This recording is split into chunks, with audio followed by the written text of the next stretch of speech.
Hello, as we do in the academic communities across Canada for First Nations people, I need to start in the language that's understood by our ancestors from this land. Ndelawizi monjasados piwi pakoligan. Undalangamak awasosak, which means my name is Paul Tamburro, but I did it in my Indian name, began with a drum, and I said I'm of the clan Awasak. Which has to do with relationships. Why we introduce ourselves in our languages first is to remind us that we are from this land and that there are languages that were here for many years. When I was teaching in British Columbia before coming to Vermont, I had to point out to my students who didn't understand anything about Indigenous languages that there was more linguistic diversity in British Columbia, just that one province, with 5 independent language groups than there was in all of Europe. So here we are in Abenaki territory, and I'm returning. I'm doing sort of a follow-up to a YouTube that was done on me at the Maritime Museum a couple of months ago, where I talked about the lack of information in the academy, meaning universities, colleges, and the students that come into the universities from high school have had almost nothing given to them on understanding the indigenous Native American peoples of our lands, which makes it really difficult to discuss anything, because it's as if the world started in 1620 or 1492. For the state of Vermont didn't even exist in the history books till a couple of hundred years ago, according to many people. But being back here, everybody that I visit with in northern Vermont knows somebody who's Abenaki. And then after you get talking to them, you find out that because of something called the eugenics laws and the racism and the different kinds of problems that happened for over 100 years of discrimination and physical assaults on people, such as forced sterilizations, you did not talk about being Abenaki. It was a shameful thing. In many families, again and again, as an anthropologist, and I'm a Native person too, so I just start talking to people, and I will get the story from people who are not here, not involved in anything, but will tell me almost in a whisper that they were told not to talk about it in their family, but that their grandmother was Abenaki or their Abenaki descent, or they'll make some joke. I've heard probably 20 times the joke, well, my grandmother said my ancestors came on the Mayflower, and then their grandfather said yes, and my ancestors were here to greet them. I've heard that again and again and again. It seems like people in the families have kept the stories of their indigenous identity, but it wasn't safe to bring that out here. Now, we've been through a process in Vermont of getting state recognition, and there was a lot of opposition to this because of the myth that Indian people had just disappeared. Well, it's a convenient myth, and the reason it's a convenient myth is if history really began in Europe, Egypt, Greece, Rome, Britain, and there really was no people here to have a reasonable history, and there were just wandering bands of people running through places like Vermont and New Hampshire, then there's certainly no reason why you shouldn't rename it New England, or take over places and call them Burlington, or Brattleboro, or Montpelier, or any of these different names coming from Europe. There's no problem with it, because after all, there were no people here, there was no history.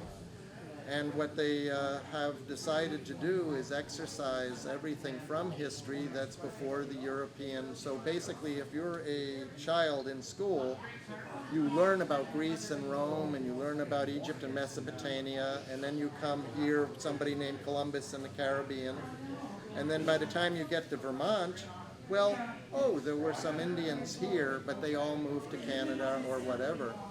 And there's no reason to discuss anything more except for skiing, vacation time, maple syrup.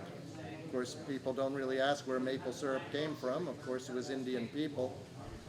And I can give many, many examples of this. I mean, just the concept of sweeteners is different. I don't mean to go off on a tangent here, but we got into a discussion the other day about honeybees, and what was the Indian word for honeybees? Well, we didn't really have a word for them, because having worked in many communities across this whole continent, I've researched and learned the story that Indian people knew that Europeans were coming because honeybees would come first, because Europeans didn't know how to tap trees. They didn't know anything about maple syrup or maple sugar. That was a sweetener system that we had here because we didn't use honeybees. The Europeans brought honeybees with them because that was going to be their sweetener. Many things that the Europeans did are very different than the way we did things, and things that now people think are American or Vermonter or Canadian are actually indigenous to this land. I could go on and on with examples, but believe me, all of these things you can look up. There's Jack Weatherford's book called Indian Givers. You might want to read that as a prerequisite to hearing too many of my lectures on the subject, because I'm just going to have to keep repeating things that have been published again and again and again. And this brings up the issue of why aren't the things that have been published again and again and again being taught in the schools? So by the time I teach at a university setting, I'm teaching right now a course at Purdue in Indiana and Indiana University in anthropology and Native American studies. When the students come in, I have to start with the basics. If I was to ask you, whoever's watching this, how many federally recognized sovereign nations as defined by U.S. law are there in the United States? How many would you say? Give yourself a little test. What's the difference between a federally recognized tribe and a state recognized tribe? Why is recognition important? How come there are many, many Indian people who have Indian descent or even close to what you might call a full blood who have no Indian status and are not considered Indian? What is a Métis, which is one of the major statuses in Canada for native descent? If you don't know the answer to these things, they're basic to any understanding if you're even going to have a simple conversation about what does it mean to be Native American, Indigenous American, Aboriginal Canadian, First Nation Canadian, or Métis Canadian, or Melungeon US, or any of the other terms we could use. It also completely confuses the argument of people in the politics right now talking about a wall with Mexico. Maybe not realizing that the president of Mexico invited all the Indian people that were being kicked out in terms of the removals to come to northern Mexico to act as a wall or a barrier for American invasion of Mexico, since we took half of their country in the time of you've heard the song, about, from the halls of Montezuma. Well, basically, at gunpoint, the president of Mexico had to surrender Arizona, New Mexico, Utah, Colorado, basically Montana. Montana is Spanish for mountains. Colorado, they're all Spanish words. Well, how did they become Spanish words? Indiana Territory, why is it called Indiana? I'm teaching there. My students don't know. Indiana was an exchange for all of Ohio and Kentucky because the Indian people were told they could go there. Indian people from Vermont ended up in Ohio. What happened to the Indian people in Ohio is they all became Christian under the Moravian Church or others, under the title Lenape or Mohican, and then they got clubbed to death in the Revolution because they were Indians living on the border and people didn't understand what Indians were from one nation or another, and so they were clubbed to death in a place called Jamaden, which was a village of peaceful Mohicans and Delawares. Others went as refugees to Canada, became known as the Abenaki. Woban means dawn or sunrise. Agi means a place of. The Wobanaki or the Wabanaki, depending on your linguistic dialect, simply means people of the dawn.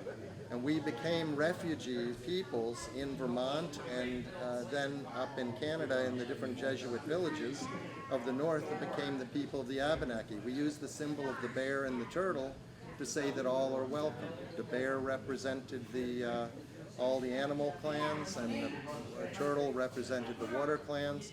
So at Odanak in Quebec, for example, that's the symbol. Basically, it was the way the Jesuits and the Indian people there were able to say everybody is welcome, because they knew there were huge numbers of refugees coming from New England here to New France. And there's a long story about why there's a difference between the French and the English connections of accepting Indian people.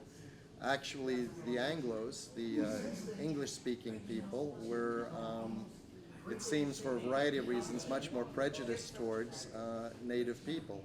It was a huge amount of enslavement of Indian people, starting early, starting in 1637 after the Pequot War by the Calvinists, by basically the Puritans, who are celebrated as the Mayflower people, who burned to death hundreds of women and children in the Pequot villages in Connecticut, and all the survivors were sold into slavery in Puritan homes and other Indian homes. Some were sent to Africa. You would trade 3 Indian people for 2 Africans was the exchange rate. And others were sent to the Caribbean. St. Lucia, for example, still many people know that they're descended from the Pequot and other Indian people on that island, as they were all brought there as slaves. So there's a huge history of this. That was in the 1630s. I mean, that's right, 20 years after the Pilgrims. From there, you go to King Philip's War, 1676. You can remember the 76s. You got 1676, 1776, 1876. Each are major years in Indian history. And in 1676, after King Philip's War, and they put King Philip's head on a pole for 50 years, and then his many of the leaders, they were all stuck on poles. By the way, English, I'm an anthropologist and an ethnohistorian, very well known as headhunters, historically going back thousands of years ago. They used to terrify the Romans with heads on poles, freak the Romans out terribly. Well, they were still doing it here in Massachusetts, New Hampshire, and Vermont back just a couple of hundred years ago. So if you are an Anglo person and are from the Mayflower or anything like that, or have ancestors who fought in King Philip's War, which many of the land grants in Vermont, New Hampshire, and Maine, for example, were given to people who fought in the Narragansett conflicts or the King Philip's War. That's how your ancestors got the land, was in payment for that. And your ancestors were headhunters, hate to tell you. But they stuck lots of heads on poles of Indian people and took the women and children as slaves. You don't need to go very far to check this out. Even the European histories record some of this. There's a lot of behind-the-scenes stuff that is never going to be recorded. And I can give simple, well-known examples. The shot fired around the world was a guy by the name of Crispus Attucks. Everybody knows that name because of the first person killed in the Revolution down in Massachusetts. Attucks means deer in our language. He was an Indian person. We think he may have also been African descent. The Africans have claimed him, and you see it as a Crispus Attucks school and everything talking about African American identity. But we know he was Indian because of the Attucks name, and we also know that he was a whaler, because all the whaling ships in New England had to have an Indian on board after, and some of them were slaves, because it was considered good luck to have an Indian on board. And there were lots of whaling ships. So Indian people have been relegated in the European mind to a certain category. There's all kinds of mythology and folklore. All you have to do is go to any tourist spot in New England, Vermont, New Hampshire, Maine, and you'll find cute stories about Indian leaps or Indian maidens or some kind of trail that had to do with some mystical warrior or maiden. But if you look behind the scenes, there's basically a story of genocide. A story of, some noble English man or woman, as you will find, who managed to escape the hordes of Indians by killing them at night or whatever and escaping captivity. There's story after story like this. And if you really look into it, what was going on is our people were devastated by everything from disease to war. And we had a system of citizenship making, which was bringing children and women back into our communities. Now you got to realize that Indian people were not the strangers to this land. They knew everybody, including the Europeans coming in. The Europeans had a feudal system where they would have land and they would put a fence around it, a wall around it. By the way, many of those stone walls were built by Indian slaves and Indian people who were very good stone wall builders. But anyway, in these towns, they would have their place. They were the ones who didn't travel and didn't know anybody. Indian people traveled. So like when you talk about the attack on Deerfield, Massachusetts, from the Indian people up here, they knew by name each of the people in the different cabins. That's why some of the houses of the Europeans were burned and some of them weren't. They knew the people directly from dealings with them. They knew the man who was an abuser of a woman, and so they'd kill that man, and they would take the woman and the children back to the villages.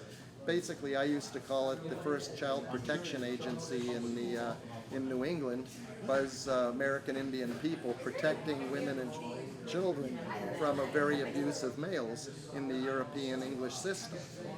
So none of this stuff is well recorded. But it's recorded in different ways when you start reading the history. There are lots of narratives of captives, for example. But when you have a system where generation after generation people die through disease or whatever, where the elders die and many of the children die, you're trying to adopt in foreigners, which are the Europeans coming in, the tribes get mixed and a lot of the traditions disappear. Now, we know, for example, in several waves of smallpox, anywhere from 70 to 90% of everybody died. So can you picture that 70 to 80% of everybody that you knew died? How would you feel? So then you talk about, well, there were some atrocities by Indian people when they attacked back. Certainly some people were revengeful and were angry. I mean, and didn't care anymore because now their world had fallen apart. So what we're doing now is we're dealing with a system of survivorship. Basically, there was a Holocaust here. I've worked with Holocaust survivors from Nazi Germany, and we talk about something called multi-generational trauma. I mean, how many generations does it take to not feel the pain anymore of everybody in a person's family dying? Now, some of you can identify with this, especially if you're Jewish, if you're Russian, if you're many different, Polish, whatever. Many of you had ancestors who came to this land because of genocides of different type in your own ancestors' country. What do your grandparents say about ethnicity? Did they teach you the Polish language? Did they teach you the Italian language? Or were they ashamed of it? They just wanted to become American, which had nothing to do with being native to this land. It had to do with colonizers from England. So they think of English only. English is not the language of this land, nor is French. But your ancestors were taught that when they came here. To become an American or to become a Canadian, you had to learn French or English. Okay? So what of Polish do you know? What of Italian? What's the same for our people? We were made to be ashamed, and it wasn't safe. We all love our children. When you want your children to grow up healthy and have jobs and stuff like that, you know, many times I've heard, whether it's a Polish old lady or at Odenak with a Abenaki old lady, saying, I don't want my kids to know that language because it will do them no good. It won't help them get a job. It won't help them with anything. The United States and Canada are immigrant countries now on top of a genocide of native peoples, and everybody is about survival here. Just try to talk to people about something called culture. Just try to talk to somebody about linguistics. Then go to Europe. If you talk to somebody in Europe from an old French village and they've been in the same house for 700 years, people think, that's cool. Or to the Netherlands, or to Poland. Oh, you've had this farm in your family since the 1300s. That's cool. And everybody is nostalgic for this old European culture. Look at all the people wearing little dresses called kilts, trying to go back to Scotland and to Ireland to find their roots and learn the Gaelic language. Well, it's because their ancestors gave it up. This country has a mythology and an attitude that's developed that culture doesn't matter and language doesn't matter. English, I'm a linguist. English is a trade language. The words don't mean anything. They get memorized and you can use them in different ways. I don't mean to totally put it down. I've got every English literature scholar out here now yelling at me. But the point is I can say things like pen. Now, if you haven't studied linguistics, what does pen mean? If I say it in Abenaki, it means something that you write with blue stuff, basically. If I talk about any number of different words, the words are analyzable and have meaning. But if I say table, or if I say bear, what is a bear? Does it mean something? If I say awasos in Abenaki, it means the wandering one. Or muin, it means the berry eater. You know, we've got different words that mean something. You can analyze them. They're very poetic languages and very specific. English is a trade language that is very good for economic purposes and trade. And you can do poetry with it. But why do you think people study French? French is a little better, but it's still an Indo-European language. Here in Vermont, we have the Abenaki language, which is a beautiful language, but there's very, very few speakers. And I won't say there are no speakers left. I'm very picky about who's a fluent speaker. My attitude is, I remember one elder that I worked with that there was a linguist that came in and said they could speak the Abenaki, well, in this case, Penobscot language. And when he left, after they had talked for a while, the elder just shook her head and said, he can't speak it at all. And I said, what do you mean, Noga, my grandmother? I said, what do you mean? He says, because I said a whole bunch of things that if he really spoke the language, he would have been on the floor laughing. Because she could pun, and she was making all kinds of puns and jokes in the language. And I see he knew the basics, the words, but he didn't understand the beauty of the language, which is the subtleties. So we as Abenaki people, and believe me, I've heard people say, well, everybody wants to be an Indian. Well, first off, we don't have a casino, we don't have a bunch of money. You know, I come to the Nulhegan band gatherings. We have a maple sugar operation, and I end up buying maple syrup in order to support the tribe. I don't get money from the tribe, I support the tribe. But the point is, I've talked to many, many people, and believe me, most do not want to be Indian. I'm teaching, like I said, in Indiana now, and people have made it very clear they do not want to be Indian. They've got all kinds of prejudicial attitudes towards what an Indian is. When people say they have Indian ancestry, some of them say they're part Indian. Well, I'm part Italian. I'm part French.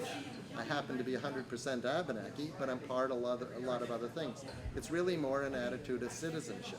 There are very few people who want to be a citizen of a nation. I'm sure there's some people that would like to belong to a casino tribe because they want the money, but I bet you there's an awful lot that don't want to be either. So this mythology that everybody wants to be Indian is ridiculous. I mean, do your own survey. Find out how many people want to sign up for a tribe or learn anything about a native language. What I'm trying to say is there are people here who are legitimately wanting to learn the languages and the cultures of this land that predates English and French, and want to know the old stories of the little people from here that are told in other languages, of the mountains, and of the resources. We were wonderful metal workers, and you know, I could go on and on about technology. Again, read Jack Weatherford, called Indian Givers, shows how about 80% of all the foods in the world used today are Native American agricultural. We were basically agricultural, and when you talk about medicine, huge numbers of medicines came from our people. We were very focused on being scientists. We were very scientific, trial and error, learning how to do things, observing the animals. Like the Bear Clan people that we talk about, the bear is not a vicious animal to us like it is seen in Europe. The bear is the animal you observe to watch about digging herbs, and what plants do you use for stomach aches, headaches. There's lots of stories about this, but we have thousands and thousands of years of history. By the time the Europeans got to Vermont, there had been about at least 3 to 4 waves of massive disease that had killed off many, many of the knowledge keepers. But even there, we still had a lot of herbal knowledge, even with most of the knowledge disappearing. We're just trying to retrieve this, rebuild our communities, and it isn't very much help if you completely disappear us from history, which is one of the definitions coming out of after World War II and the genocide of the Holocaust. One of the definitions of the term genocide was coined, an ethnocide, the killing, side means kill, genealogy of a group, or ethnocide. One of the definitions is when you remove a people from history, that's one of the criteria for genocide.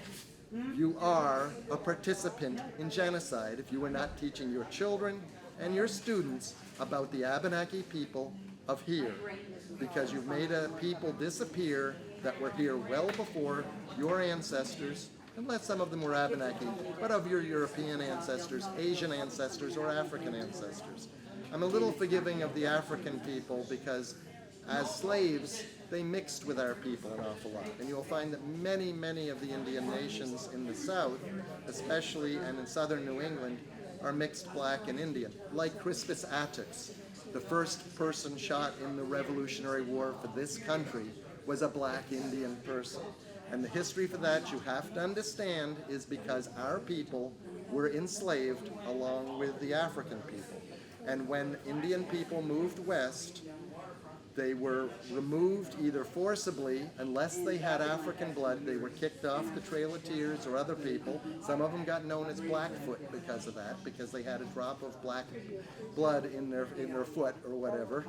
And the other thing was, you will know of Dartmouth College. Sam Occam, who founded Dartmouth College and then got rooked out of it being an Indian school, and Wheelock made it into a school for rural whites, got angry, and he started a movement of Christian Indians to the Oneida lands in New York, as long as they hadn't mixed black, because he had gotten convinced about the story of Cain being cursed by God, and so therefore black people were cursed. So it was only white mixed Indians and Indian Indians that could come, and they've ended up, so the western removal of Indian people is white mixed and full Indian, whereas the black mixed Indian people were required to stay behind. Even to have a basic conversation on anything about Native American requires a huge amount of historical knowledge. None of this stuff happened in a 20-year period or a 10-year period. You're talking 500 years of history, and each location has a different history. And when I was asked to do this tape, I said, can you give me some specifics of what you want me to talk about? I can talk about the Conquest of Mexico, which is a joke because a lot of people don't know. Mexico didn't just fall. You had 2,000 Spaniards and 250,000 Indian warriors surrounded the city of Tenochtitlan for over a year before Tenochtitlan fell. The last emperor of Mexico was 200 years later. This stuff didn't collapse, and what did you learn in history? Aztecs, then the Incas, and then then DeSoto goes into Florida, maybe. I don't know what you learned, but there's a huge history in each of these, and some of them didn't. DeSoto got killed. The Indian people in the Mississippi Valley, he got the Aztecs and Incas did sort of get defeated. They kept their fighting, still going on today, actually. Shining Path, other things. We're still resisting. But in the South, they killed DeSoto, the cousin to Cortez and Pizarro. He got killed by the Indian people, or what we call the leftovers of the mound builder culture, and the Mincos and other leaders of the South.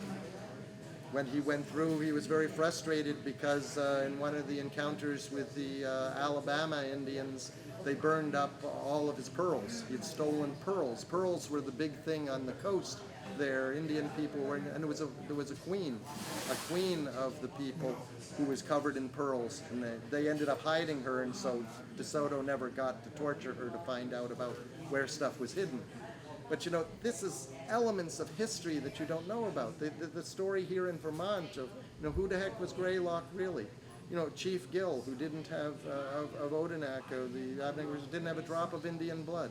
Why was he chief up there? It was because he was adopted European person brought in and preferred the Indian way of life and language and everything, so he became 100% citizen of the St. Francis Avenue. They had to pass laws in the United States, before the United States was formed, they passed laws that the colonists were not allowed to join Indian communities. There were so many Europeans were becoming Indian and trying to get adopted in. I don't know what you know about the days of Puritanism. Would you have wanted, really? Would you have wanted to be one? One of the points that I'd like to make is you are a lot more like the Native American people of 400 years ago than you were like the English people of 400 years ago. You wear cotton cloth. Europeans didn't wear cotton cloth. They wore linen and wool and things like that. Cotton is an American Indian invention. There was a cotton in Europe that wasn't usable. When Columbus landed, I don't know what stereotype that's been shown on the movies, but I've read from Columbus's notes, and they brought big balls, white balls, down to him for trade. They were all ready for trade. They had already experienced lots of traders coming in, and they wanted to trade cotton balls of yarn to him. He thought it was silk. He thought that had proved that he was in the Orient, because they didn't have any cotton like that in Europe. So he figured it must be silk. I could go on and on. I'm just saying these little vignettes are little pieces of material to point out that what you may already know or stereotype about what this continent is not what you haven't, by the neglect of you being told anything, you may have been led to, in a genocidal, historical way, of assuming there was nothing here. There are thousands of years of history, including material inventions in history, which got quickly adopted by Europeans. And now, for example, cotton is called Egyptian cotton. It's not Egyptian cotton. All the stuff you call Egyptian cotton is American Indian cotton. The Spaniards would not have been able to take over the Inca Empire from Mexico if they hadn't learned to wear cotton armor that was worn by the Indian people of Mesoamerica, because you couldn't wear the metal in that area successfully between the rain and the humidity and the bugs and everything else. Cotton armor worked and it deflected arrows. I could go on and on and on.